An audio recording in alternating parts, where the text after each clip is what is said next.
Donc, bienvenue à ce Facebook en direct, notre événement mensuel pour échanger avec vous et parler de sujets d'intérêt pour les personnes qui sont touchées par les troubles neurocognitifs. Donc, aujourd'hui, on va discuter d'un sujet important, l'alimentation pour un cerveau en santé. Et pour parler de ces sujets, nous avons avec nous Shalissa Kapadé, qui est infirmière premier lien et formatrice à la Société Alzheimer du Suroît, et Mélissa Lampron, qui est conseillère aux proches aidants et formatrice à la Société Alzheimer Centre du Québec.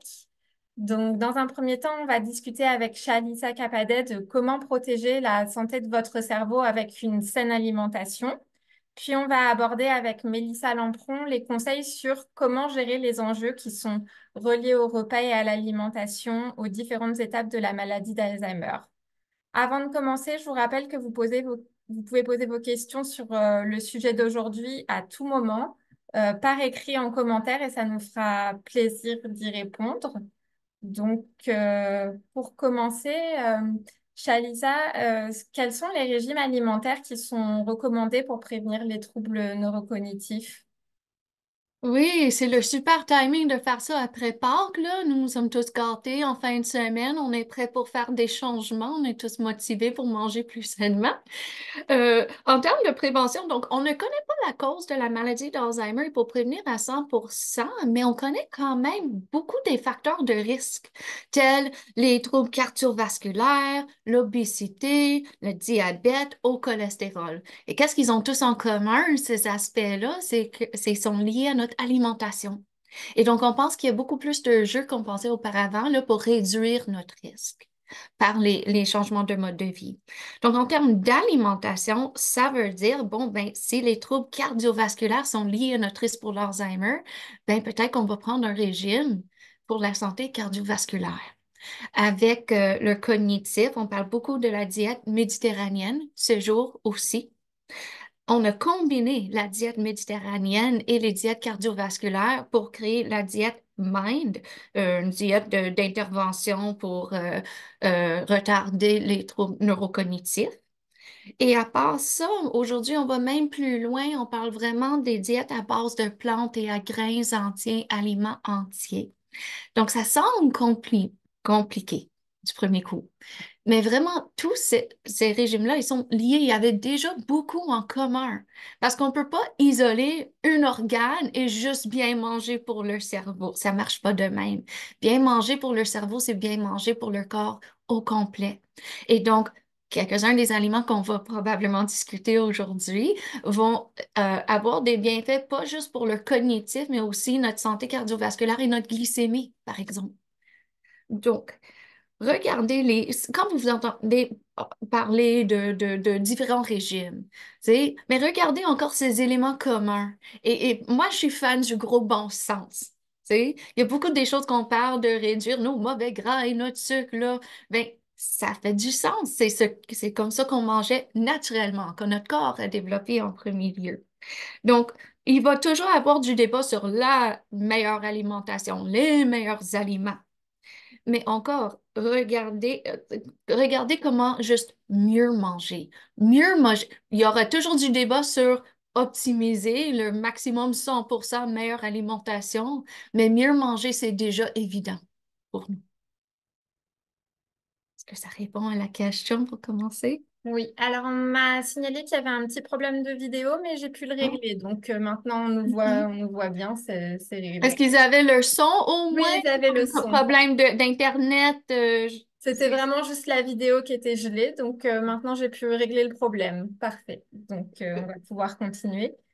Et on mettra l'enregistrement où il y aura la vidéo qui sera bien là aussi.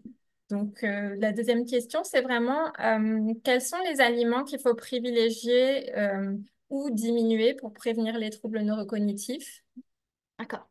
Donc, je vais garder ça simple. On va pas avoir le temps de tout aborder aujourd'hui, mais on va parler des facteurs principaux. Donc, une des choses qui revient toujours avec la diète méditerranéenne, c'est qu'il y a plus de poissons pas plus que d'autres viandes, mais plus de poissons comparé aux diètes à l'ouest. Donc, l'idée avec le poisson, c'est que c'est riche en oméga 3, dépendant du poisson. On parle surtout de saumon et truite. Donc, parmi d'autres, mais les poissons gras. Donc, oméga 3, c'est intéressant parce que l'oméga 3, c'est un acide gras qui joue un rôle dans notre cognitif, mais encore dans notre santé cardiovasculaire aussi. C'est aussi protecteur contre les maladies cardiovasculaires. Et n'inquiétez-vous pas, les végétaliens parmi nous, c'est quelque chose qu'on peut aussi obtenir par les graines de chia de loin, les noix de Grenoble, parmi d'autres noix et graines. Bon. L'idée, c'est aussi d'aller chercher de bonnes protéines avec des sources qui sont plus faibles en mauvais gras. Donc, oméga 3, c'est un bon gras. L'idée, c'est qu'en incluant des sources de bons gras, sans se combler avec des bons gras, on va réduire notre consommation de mauvais gras. On va y revenir tout à l'heure. À part ça, on parle de favoriser plus de légumes et de fruits dans nos assiettes. Aujourd'hui, nos assiettes sont très, très dominées par la viande et surtout la viande rouge et même le poulet. On n'est pas en train de conseiller de les réduire à 100%, de manger aucune viande rouge ou poulet, mais elles sont disproportionnées dans nos assiettes aujourd'hui, comparées à nos diètes traditionnelles qui étaient plus équilibrées. Si vous allez sur le guide alimentaire canadien, ils ont maintenant un beau image d'une assiette qui démontre quelle portion devrait être notre viande et nos produits laitiers, etc., versus nos légumes. Et vraiment, la moitié de notre assiette pour chaque repas devrait être des légumes. Et nos collations devraient être surtout des légumes, des fruits et encore des choses comme des noix qui sont riches en bons gras et protéines sans le sel et les gras saturés qu'on peut obtenir par la viande. Donc, c'est pas une question de réduire à 100%, mais peut-être juste une portion par jour. Et une portion, c'est d'habitude la paume de notre main. Donc, c'est ça. Donc, en termes de nos légumes, on dit le plus de couleurs et les fruits, le plus de couleurs, le mieux. Couleur naturelle. Le suçon vert pomme, vert fluo, là, ça compte pas. Ça doit être des couleurs qui se sont produites naturellement dans la nature. Donc, on met beaucoup, encore, pensez aux oranges et aux carottes, pensez aux betteraves, là, toutes ces belles couleurs vives. C'est un signe, je simplifie un petit peu, mais c'est un signe que c'est riche en antioxydants. Bon, les antioxydants, ils ont un gros rôle encore dans la protection de la santé cognitive ainsi que le reste de la santé du corps. Euh, on met beaucoup d'emphase aujourd'hui dans les ressources qu'on va mettre en annexe, là, ça va être inclus. On met beaucoup d'emphase sur les légumes feuillus, verts et les crucifères parce que eux, ils ont un gros rôle dans pas juste garder nos vaisseaux sanguins en santé, mais aussi peut-être aider à réparer les dommages. Donc, brocoli, choux frisés, tous les choux sont bons. Les épinards, le chou-fleur. Donc, c'est ça. Donc, encore, le plus de couleurs pour prendre plus de place sur nos assiettes et dans nos collations pendant la journée. Quand on parle de grains entiers et de aliments entiers, on parle, tu sais, c'est parce qu'on souligne l'importance du fibre, encore à contrôler les glycémies ou donner une bonne énergie soutenue qui ne s'épuise pas instantanément comme quand on boit un Coke. Donc, ça veut dire des pains à grains entiers, encore peut-être des gruaux le matin au lieu des cornflakes, frosted flakes, là, qui sont pas si riches dans ces nutriments-là. Bon. Et encore, on parle beaucoup de quoi inclure et j'avais déjà commencé à parler de quoi réduire.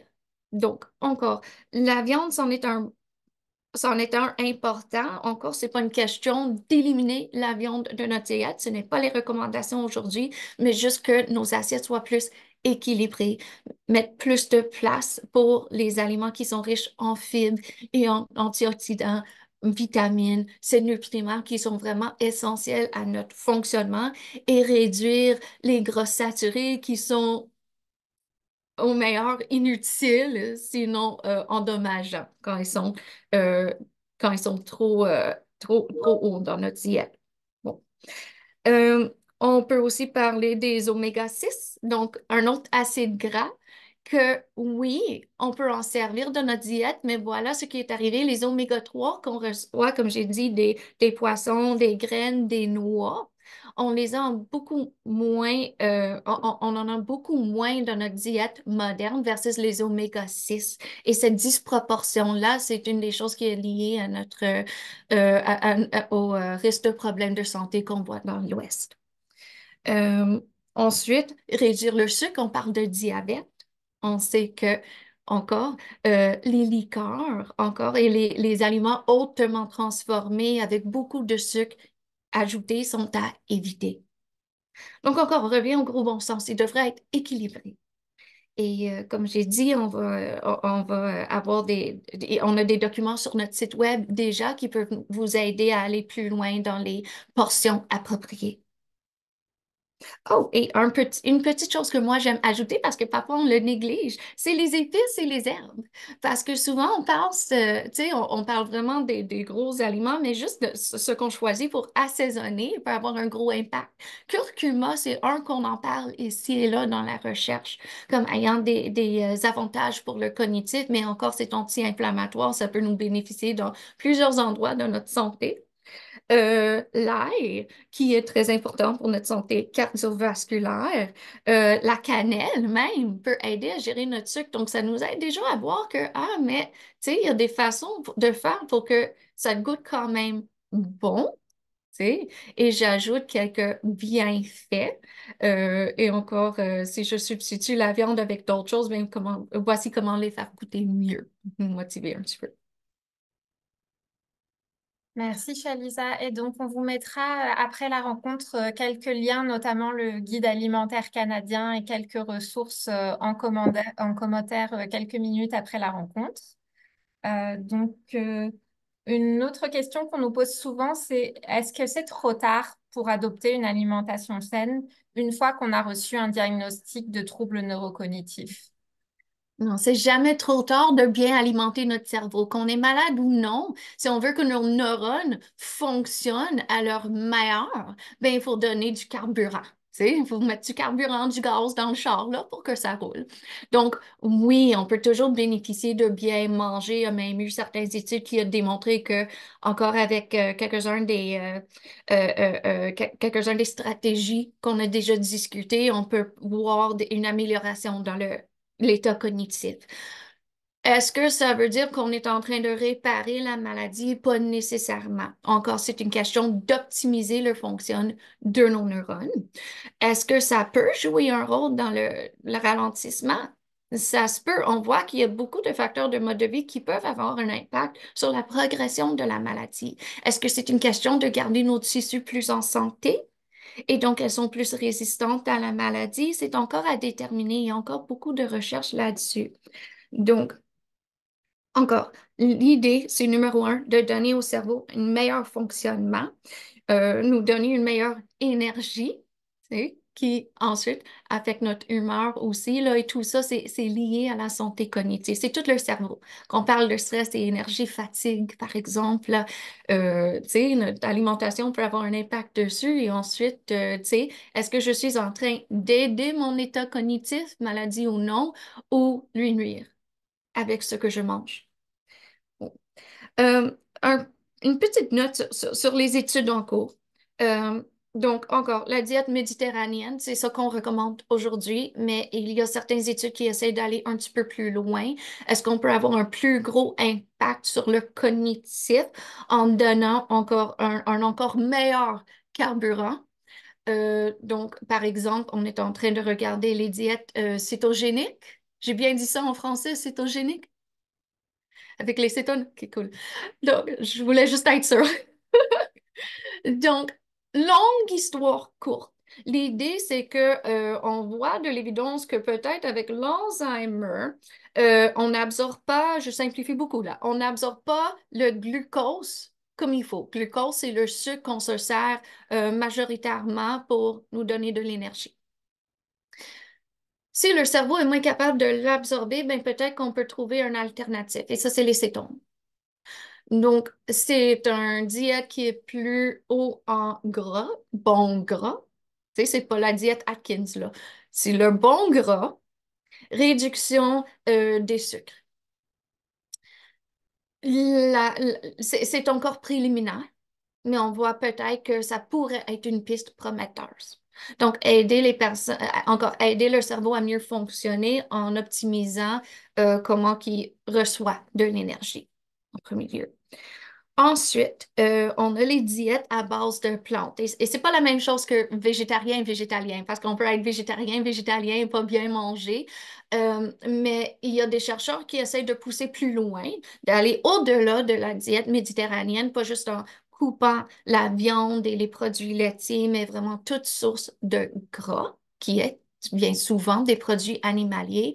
Et encore, c'est pas ça qu'on recommande à monsieur, madame, tout le monde, parce qu'ils sont pas déjà malades. Ce qu'on veut faire avec ces diètes-là, c'est pour voir que, ben, est-ce qu'on peut vraiment soit beaucoup plus optimiser le cognitif et ça c'est ambitieux, stopper les maladies.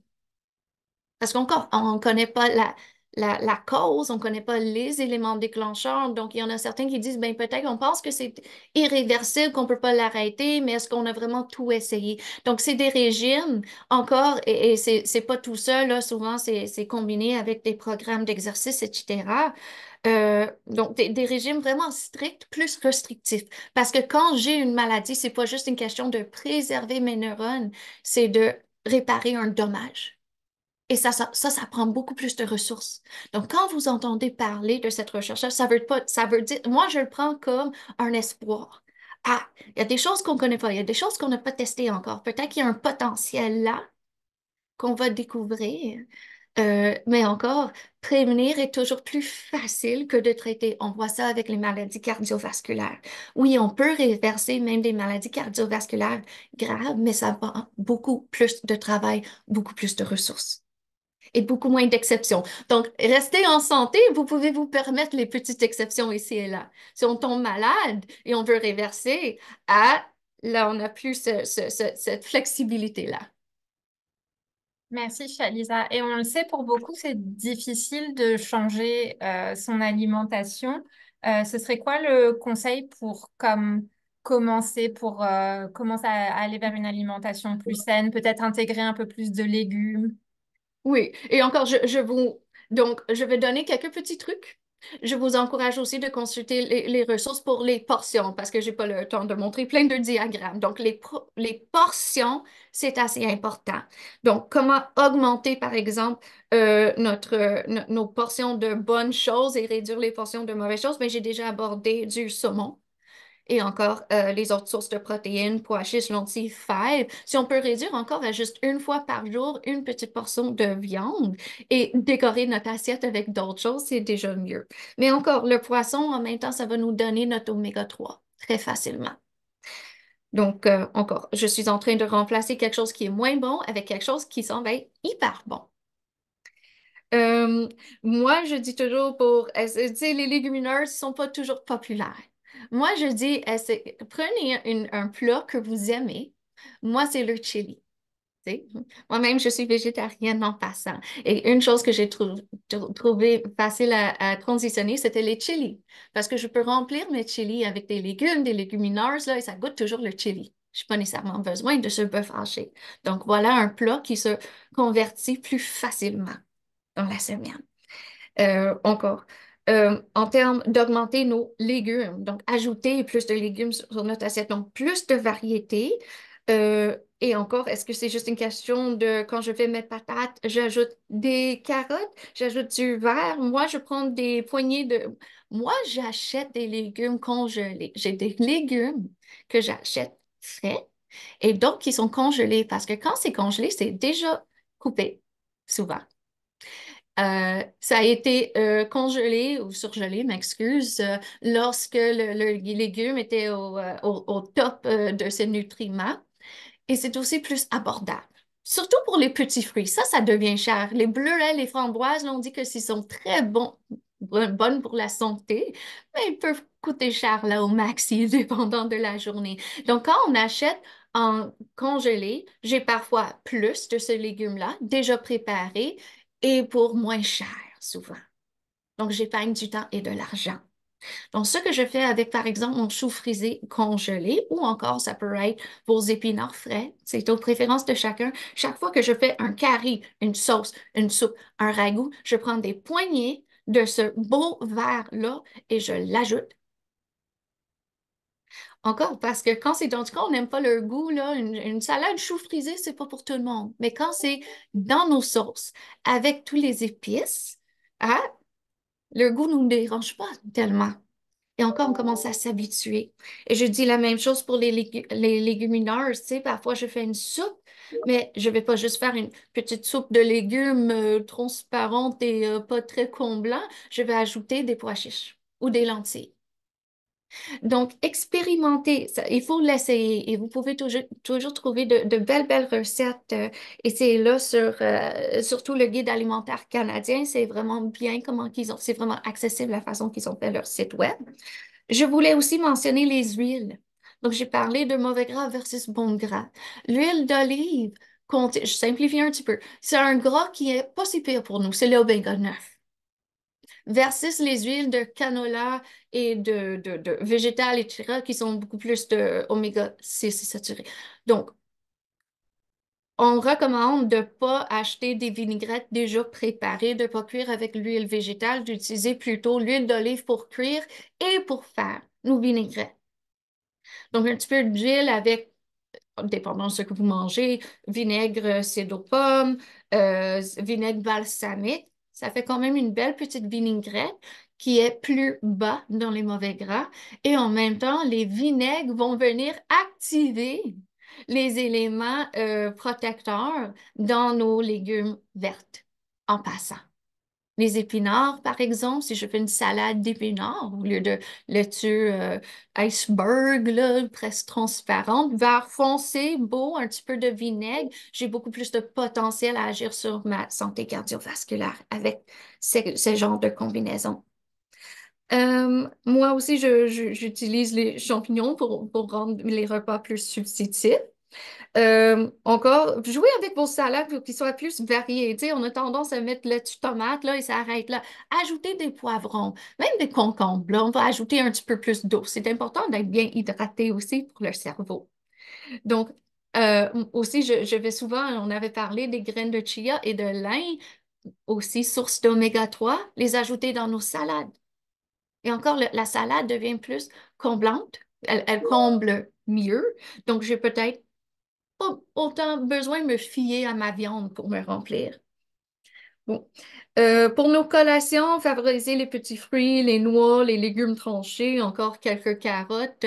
Si vous n'aimez pas manger les légumes crus comme collation, je vous recommande d'aller chercher un petit hummus ou quelque chose à l'épicerie, comme trompette. Enlevez la mayonnaise. Mayonnaise, c'est pas bon pour toi. Mais les hummus, voici encore, nos pois chiches sont de retour. Comme vous voyez, c'est un de mes aliments préférés. Moi, je recommande aux personnes de donner une chance aux aliments comme le tofu comme alternative, mais jouer avec les recettes. C'est quel genre de tofu qu'on peut mieux aimer? Tofu comme ça, tu sais, juste cuit sur le poêle, c'est pas très fancy, là. Mais jouer avec les tofu teriyaki. Ouh, là, on a un style japonais, quelque chose de différent. Donc, quand on parle des diètes traditionnelles, regardez d'où viennent ces diètes traditionnelles et comment que eux, ils les cuisent et cuisent leurs leurs autres sources de protéines et légumes. Bon, donc, encore dans le cuisson, les muffins santé, je vois le temps passer. Les aliments en conserve, faire attention. Les choses comme les légumineuses, les fèves ou haricots, et comme j'ai dit, les lentilles qui s'achètent en conserve, d'habitude, il n'y a rien d'ajouté. C'est ça qu'il faut checker. Et c'est pour ça que je dis, oui, on peut manquer du temps, mais si je fais ma propre sauce, je sais qu'est-ce qui est allé là-dedans. Si vous lisez l'arrière du contenant, là, de la canette de sauce déjà préparée, il y a souvent des choses ajoutées telles que sucre, sel, etc. On n'en a pas besoin.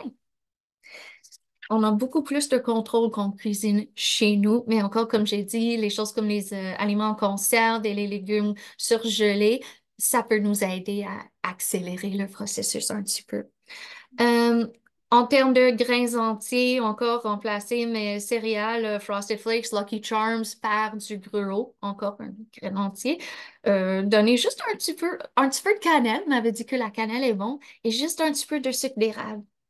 On ne peut pas comparer le niveau de sucre quand moi je mets un petit peu de sucre d'érable versus un gruau déjà préparé de l'épicerie. Ensuite, les riz bruns, etc. Encore regarder pour les grains entiers.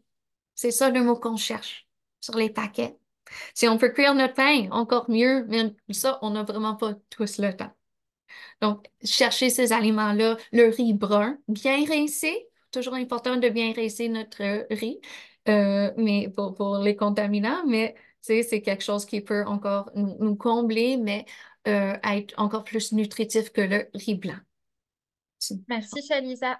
On a quelques questions qui portent plus sur la seconde partie. On va peut-être commencer la seconde partie avec Mélissa et commencer ces questions-là. Mélissa, il y a plusieurs personnes qui nous disent qu'ils rencontrent donc quelques difficultés par moment parce que la personne qui est atteinte peut s'étouffer avec des aliments ou encore elle peut refuser de manger des légumes. Donc, c'est quoi vraiment les enjeux les plus communs avec l'alimentation à mesure que la maladie d'Alzheimer ou les troubles neurocognitifs progressent? Ben, c'est sûr que plus la maladie va progresser, plus on va retrouver là, d'éléments qui peuvent nous inquiéter. Les personnes atteintes, souvent, déjà au début, ils vont avoir de la difficulté à un peu entendre les signaux de faim ou de satiété. Fait que les gens vont manger soit trop peu ou ils vont manger trop. Avec ça, parfois, ben, surtout quand on voit des troubles neurocognitifs là, au niveau frontal, quand le lobe frontal est atteint, les personnes vont manger très vite. Et puis ils vont manger plus, ils vont mettre plein de choses dans leur bouche. Fait qu'on appelle ça de l'hyperoralité. Là. Les gens vont mettre des choses qui sont non comestibles dans leur bouche. Ils vont même en manger. Euh, Fait que ça devient des problématiques et des choses qui sont inquiétantes pour les proches autour. Les personnes qui s'étouffent fréquemment, ça arrive aussi quand la maladie évolue, rendue dans le stade avancé.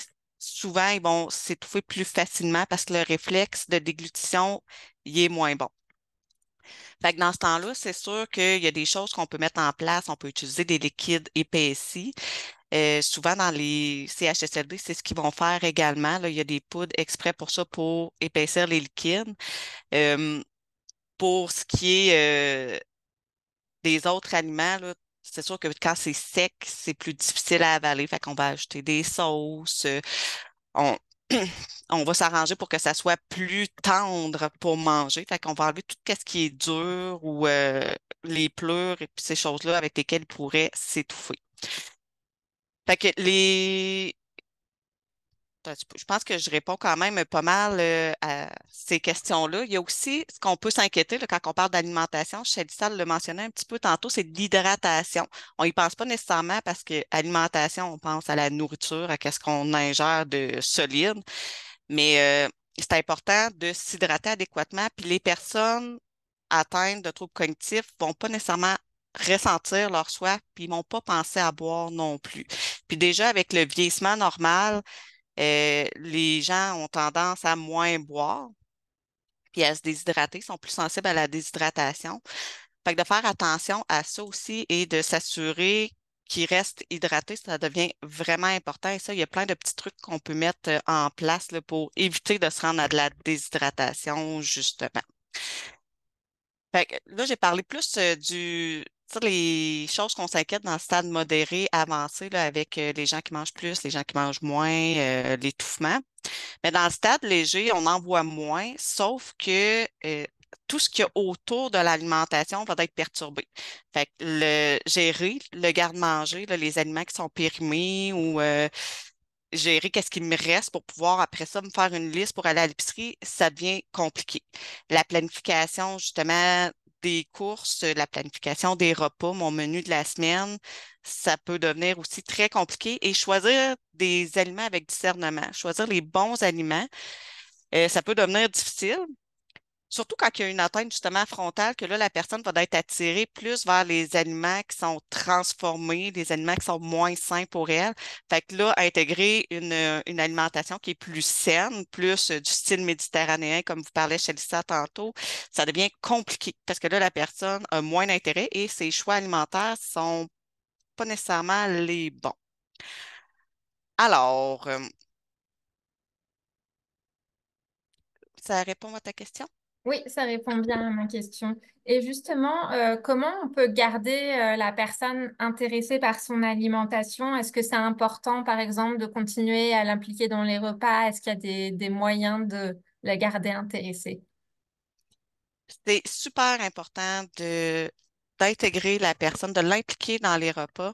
Le fait de participer, de participer à la planification puis à la réalisation des repas, ça va stimuler son intérêt pour l'alimentation, pour tous les aliments, puis ça stimule l'appétit aussi. Tu sais, quand on cuisine, là, souvent, on va grignoter en même temps, on va goûter à tout ce qu'on fait. Fait que c'est super intéressant de le faire avec eux. Puis il faut penser aussi que la personne qui a toujours préparé les repas à la maison, qui doit abandonner cette responsabilité-là, c'est super difficile pour elle, c'est difficile pour notre ego d'abandonner quelque chose pour lequel on était doué.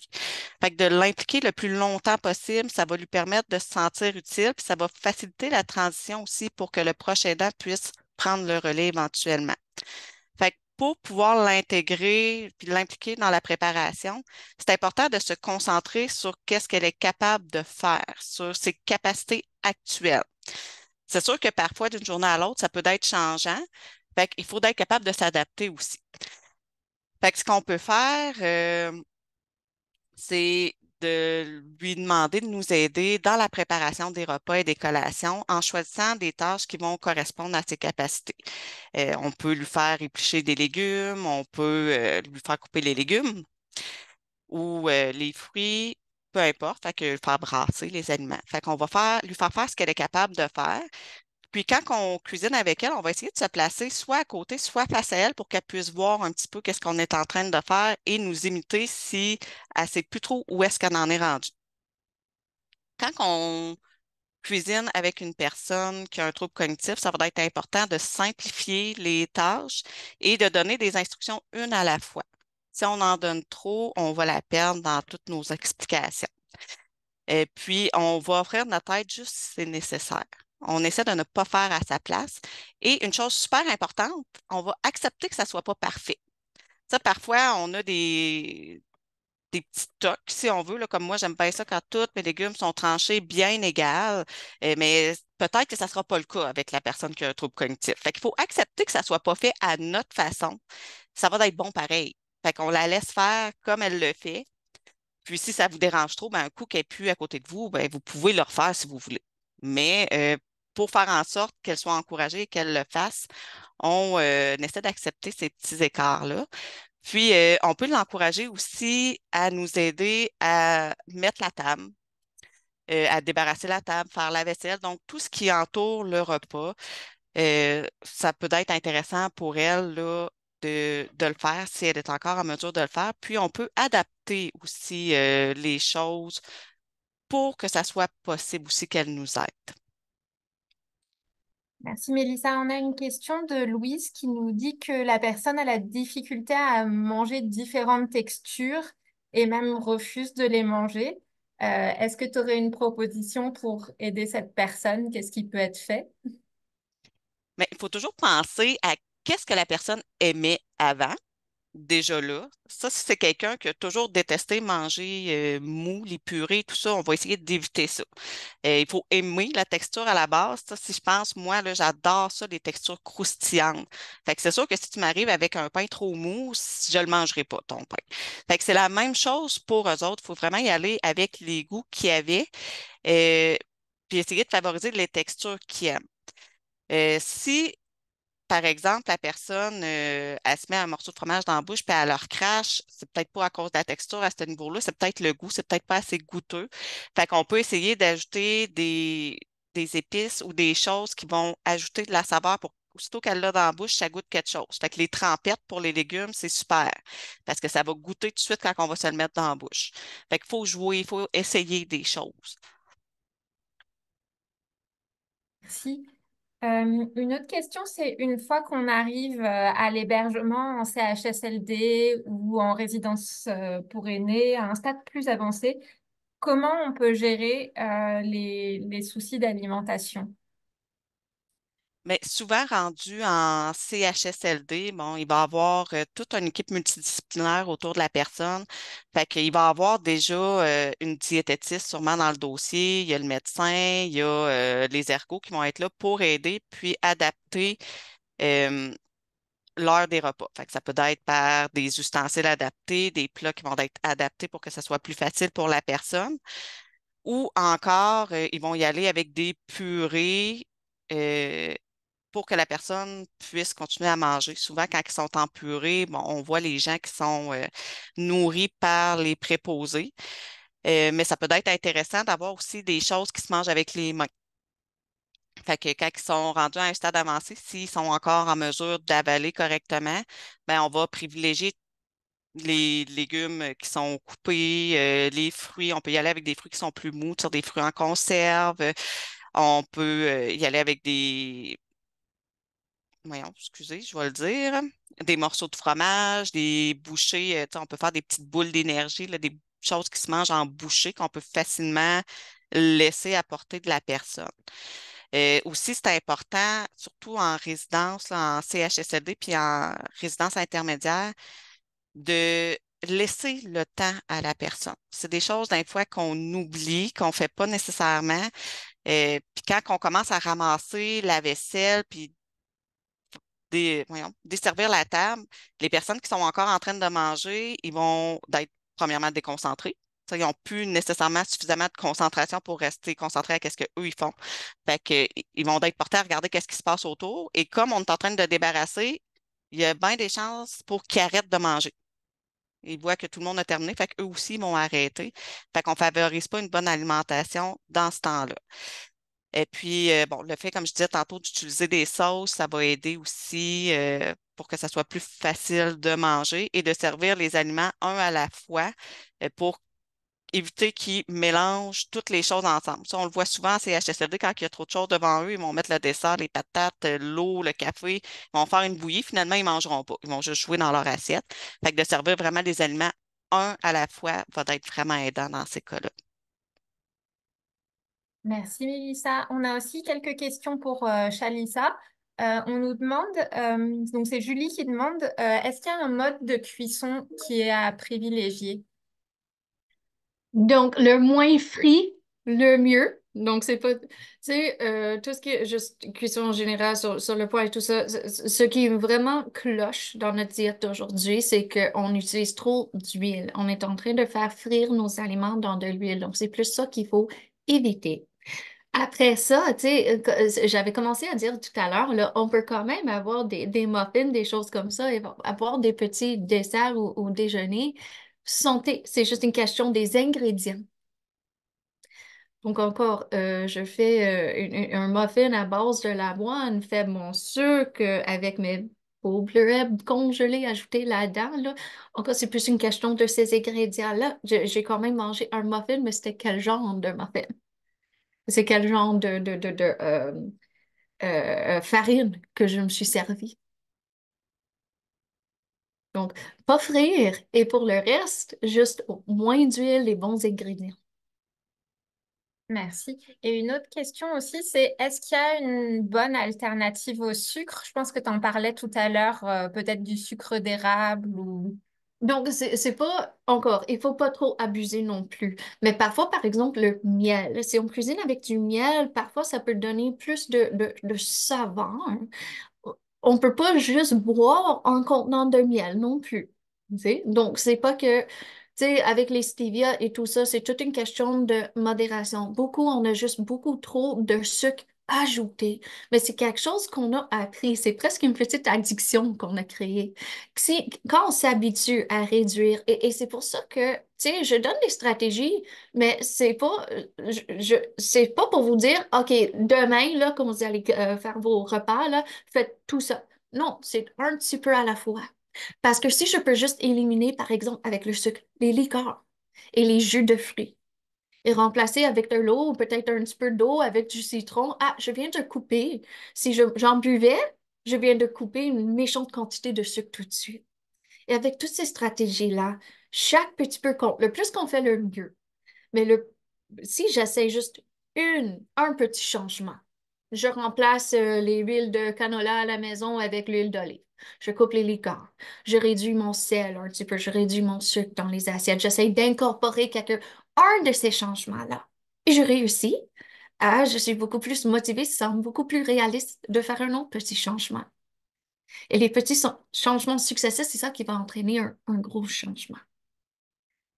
Parce qu'il faut réapprendre à manger sans tout cette sucre ajouté. Merci. On a aussi une question concernant l'alcool. Donc, si une personne qui a la maladie, elle avait l'habitude avant de prendre toujours un petit verre de vin au moment du repas du soir et qu'elle continue à demander à avoir son petit verre de vin, est-ce que c'est recommandé, pas recommandé? Qu'est-ce qu'on fait dans ce cas-là? Pour moi, cette question-là, Pour Mélissa, mais aussi pour toi, si tu veux peut-être parler aussi en général, est-ce que l'alcool est recommandé ou non? je peux faire un petit commentaire là-dessus sur la partie nutrition. Qualité de vie, tu sais, encore, c'est à tout le monde de choisir leur priorité aussi. Avec tous ces changements-là, il faut que la personne soit embarquée, c'est sûr. Euh, Ça veut dire que si jamais quelqu'un a un vrai abus, tu sais, on va pas l'encourager, on va pas faire exprès. Mais avec le vin, parce que ça a sorti dans les diètes méditerranéennes même, un petit verre de vin par jour pourrait être bon pour la santé.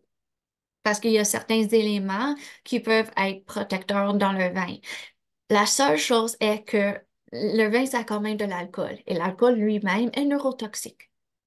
L'alcool n'est pas bon pour nous. Et les mêmes éléments qu'on peut obtenir dans le vin rouge, on peut les obtenir dans les petits fruits, et les baies, et les raisins. C'est des raisins, là, le vin. Et donc, moi, comme infirmière, je ne peux pas très confortablement conseiller, ah oui, du vin à tous les jours. Oui, de la recherche a montré que ça pourrait être protecteur. Je vais dire, ben, mieux obtenir ces nutriments par d'autres sources qui ne comprennent pas l'alcool. C'est un petit peu comme la question des suppléments. Ah, je vais juste supplémenter mon oméga 3 et puis manger au McDo. Ça marche pas de même. Mieux obtenir les nutriments par les meilleures sources, nous combler avec ça que de prendre une petite vitamine, sauf, je m'excuse, je sais que la question était sur l'alcool, mais je voulais juste mentionner la B12, c'est la seule vitamine que je conseille vraiment en passant, parce qu'on ne l'obtient plus dans la diète moderne, dans la quantité qu'on a besoin.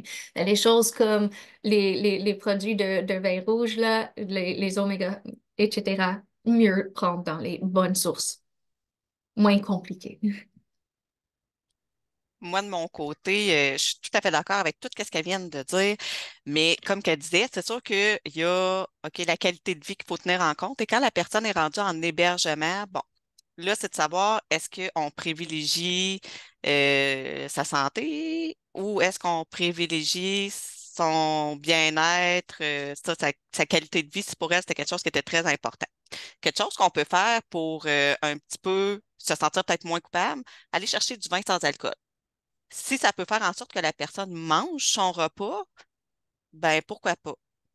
Fait qu'on peut toujours faire des petits compromis comme ça. Là, ça dépend toujours vraiment là, de ce qu'on recherche avec son verre d'alcool. Merci beaucoup à toutes les deux. Je ne sais pas si vous avez un petit conseil pour la fin de cette rencontre que vous aimeriez partager. Non, Parfait. Alors, simplement, je vais vous rappeler que vous allez pouvoir retrouver ce Facebook en direct enregistré sur notre page Facebook et aussi sur notre chaîne YouTube juste après la rencontre. Ce sera directement accessible. Et on va vous mettre quelques petites ressources, notamment le guide alimentaire canadien en commentaire. Donc, n'hésitez pas à revenir voir les commentaires après le dîner cet après-midi. Euh, je vous remercie beaucoup à toutes les deux. Et on se retrouve pour un prochain Facebook en direct en mai. Merci beaucoup.